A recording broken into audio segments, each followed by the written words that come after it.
Talaga namang nakaka-intimidate ang laki ng pangil ng saber-tooth. Ang mga tiger ay mga stealth hunters. Kadalasan nag-aabang sa mga madidilim na lugar o hindi naman kaya nagtatago sa mga masusukal na parte ng gubat. At kapag nakita na nila ang kanilang mga pagkain ay agad nitong sasagpangin ang likod para mabasag ang spinal cord. O hindi naman kaya ang leeg nito. Pinaniniwalaan na ganito rin mag-hunt ang mga saber-tooth.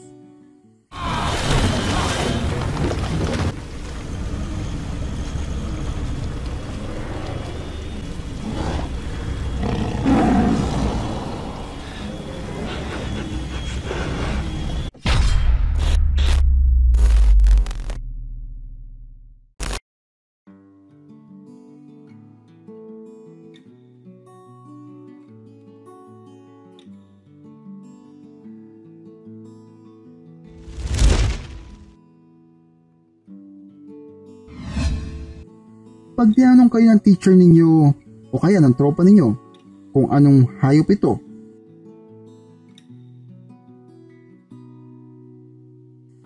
malamang sasabihin ng iba sa inyo, saber-tooth tiger. Incorrect yan mga boss, dahil hindi sila mga tigers.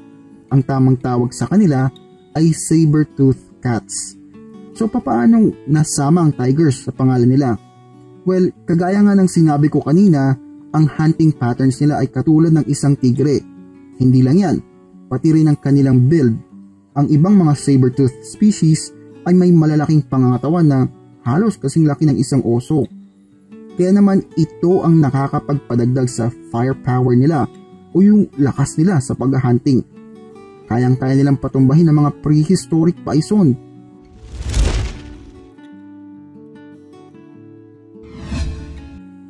Ang kilalang saber-tooth cat ay ang mga Smilodon dahil sa sobrang dami ng fossils nito.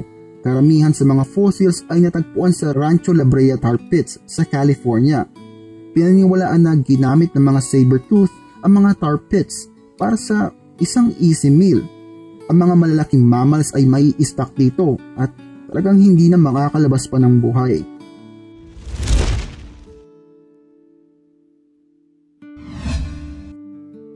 Ang Smilodon family ay may 3 species. Ang Smilodon gracilis na pinakamaliit at may bigat lamang na 120 hanggang 220 pounds.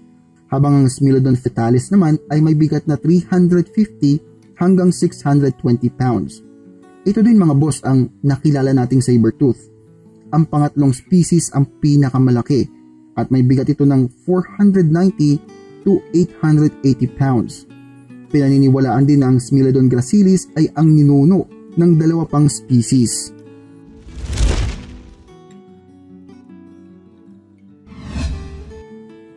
Ang mga saber-tooth ay mas bulky kumpara sa modernong leon. Ang kanilang mga paa at katawan ay medyo maliit at dahil dito, mas malakas ito. Di lang yan, mas marami din silang muscle mass. Ang isang modernong leon ay kayang tumimbang ng 500 pounds habang ang saber-tooth naman ay may timbang na 600 to 750 pounds. Ang mga saber-tooth ay may maliliit na buntot, hindi kagaya ng mga malalaking pusa natin ngayon. Ang mga buntot ay ginagamit ng mga pusa pang balance. Kaya naman ang mga saber-tooth ay mas malakas kumpara sa ibang pusa. Pero syempre, mas mabagal sila dahil na din sa pagkakawala ng buntot nito. Fun fact pala mga boss, ito rin ang dahilan kung bakit hindi sila tinatawag na saber-tooth lions o saber-tooth tigers dahil nga wala silang mga buntot. Instead, tinatawag silang saber-tooth cats.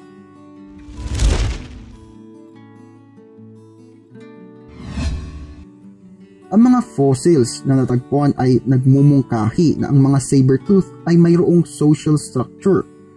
Ang ibang mga saber-tooth fossils ay may ebidensya na nagkaroon sila ng matinding injury, katulad na lang ng broken bones o hindi naman kaya dislocated hips.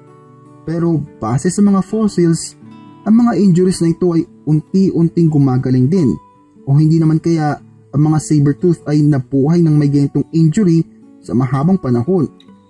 Kung nasa wild mga boss, ang mga ganitong injuries ay fatal. Madali silang madadali ng iba pang mga hunters.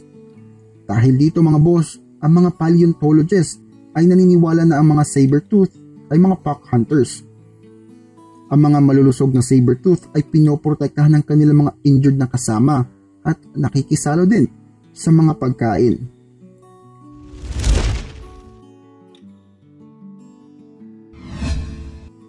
Ang mga saber-tooth ay kilalang kilala sa kanilang mga ngipin. Ang dalawang sobrang habang mga ngipin na ito ay halos katulad ng isang curved knife blade, hence the name. Ang ngipin ng matandang Smilodon fatalis ay kayang humaba ng 7 inches o 18 centimeters. Kung susukatin natin mga boss, halos kasing haba ito mula sa middle finger hanggang sa wrist o sa pulso ng isang average na tao. Pag pinanganak ang isang saber-tooth, hindi agad malaki ang ngipin ng mga ito. Sa katunayan, nagsisimula ito bilang isang baby teeth, katulad ng ibang mammals. Habang tumatanda, ang baby teeth ay nawawala at napapalitan ng maliliit na saber canines. Ang mga ngipin ng tigre ngayon ay mabilis tumubo. Sa katunayan, ito ang unang lumalaki, pero mas mabilis ang pagtubo ng mga ngipin ng mga saber-tooth. Sa katunayan, kada buwan dumadagdag ng 8 mm sa loob ng 18 buwan hanggang sa makuha na ang desired length nito. Sa laki ng ngipin nito, ang unang papasok sa ating isipan ay ang atake, ang mga ngipin na to. Pero hindi mga boss, ang Smilodon fatalis ay kayang ibukang kanilang bibig ng 120 degrees at ikakagat sa kanilang pagkain. Ginagamit nila ang kanilang pangil para sa mga malalambot na laman at hindi para sa mga matitigas na buto. Ang mga bungo ng mga saber-tooth ay hindi kayang i-handle ang ganong kalakas na pressure kapag ginamit nila ito pangkagat sa matitigas na buto. Hindi rin ganon kalakas ang kanilang mga muscles para diinan at hawakan ang kanilang mga pagkain kapag ito ay nagsimulang mag-struggle o magtatakbo. Kaya naman ang mga saber-tooth ay tinatarget ang mga malalambot na parte ng kanilang kalaban, kagaya ng tiyan o hindi naman kaya leeg.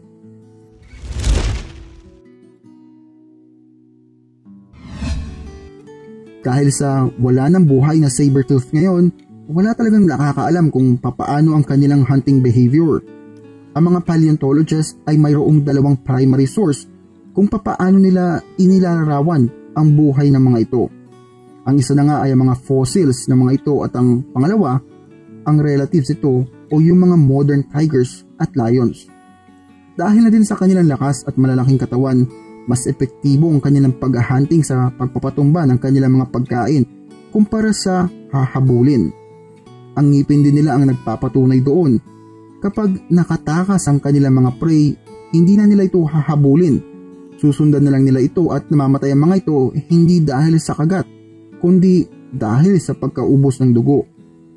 Hindi rin sila humahawak sa kanilang kagat o yung hindi aalis pag sinagpang na nakikita natin sa mga ibang leon na kahit na makaladkad sila, hindi nila bibitawan ang kanilang pagkakakagat.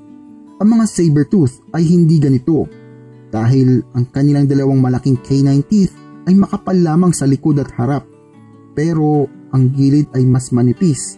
Kaya naman kapag ginawa nila iyon, ang kanilang mga mahabang ngipin ay mababasag o mababali. May iilan-ilan lang na fossil record na bali ang pangil ng saber-tooth, suggesting mga boss na ang mga saber-tooth ay pinapatay ang kanilang prey sa pamamagitan ng pag-slash o pag-stab ng kanilang pangil at papakawalan nila ito hanggang sa mamatay at makakain na nila.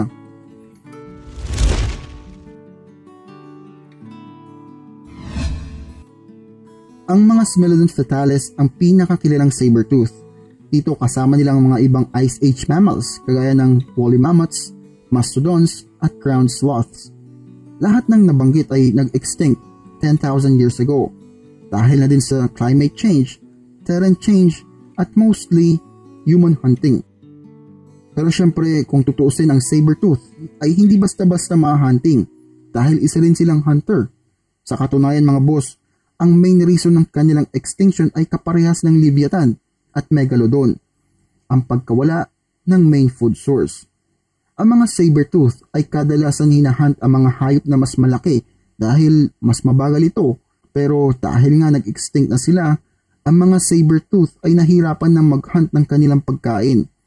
Dahil ang mga maliliit na hayop ay mabibilis, ito ang naging pangunahing dahilan ng kanilang extinction.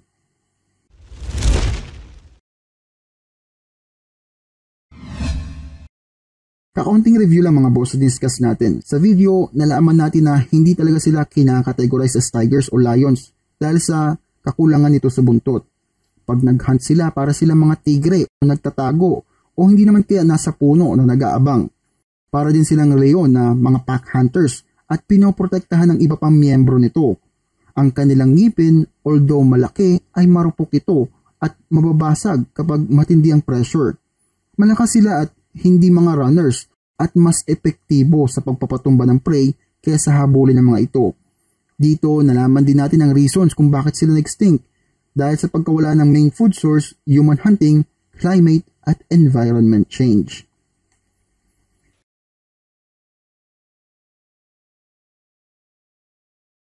Kung gusto niyo pong i-download at i-share ang video at i-post sa Facebook, please do so.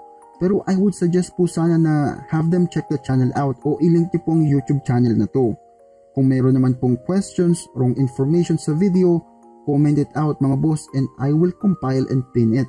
Hindi naman po kasi ako perfecto, so meron time na magkakamali talaga ako.